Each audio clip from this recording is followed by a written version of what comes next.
ওরে বাপুরে, একটা ডিম ভাজা তো কাঁচামরিচ খুঁজতে খুঁজতে আমি একবারে হাঁপাই গেলাম রে।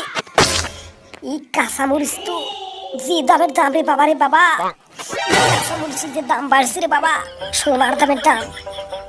এই কাঁচামরিচের জন্য তো এখন আমি পাগল হয়ে যাবো রে।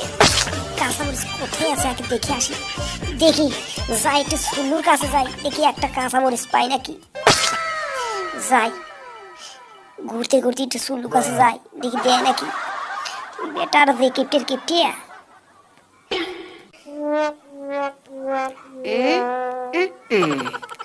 আরে বাবা,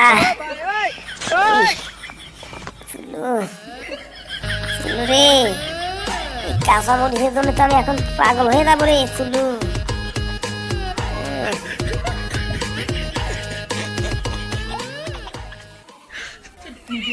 যাই একটা কাঁচামরিচ নিয়ে আসি। বাবা রে, দরজাটা খুলে ফেলাই। যাই, সুলু আছে কি? সুলু, সুলু ভাই আমার, ভাই তুই কেমন আছিস ভাই? আমি তো খুব বিপদে পড়ে তোর কাছে আছি। ও সুলু ভাই, আমার একটা কাঁচামরিচ দিতে পারো? দুইটা কাঁচামরিচ, আমি ডিম ভাজি করবো। কি বলেন টুন ভাই, কাঁচামরিচ? ওরে বাবা রে, ভাই কাঁচামরিচের দাম জানেন আপনি?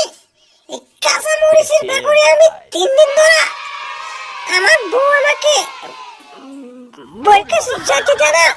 বউ আমার বাপের বাড়ি চলে গেছে এই কাঁচামরিচ দিয়ে নেই জন্য। আর আপনি আমার বাড়িতে কাঁচামরিচের জন্য এসেছেন?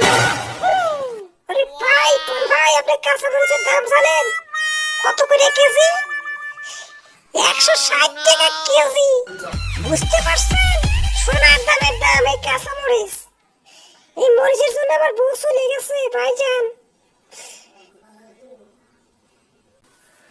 ওরে বাপুরে, সুলু, এই কাঁচামরিচের জন্য তোর বউ বাপের বাড়ি চলে গেছে? আমি তো শুনে একেবারে হতবাক হয়ে গেলাম রে।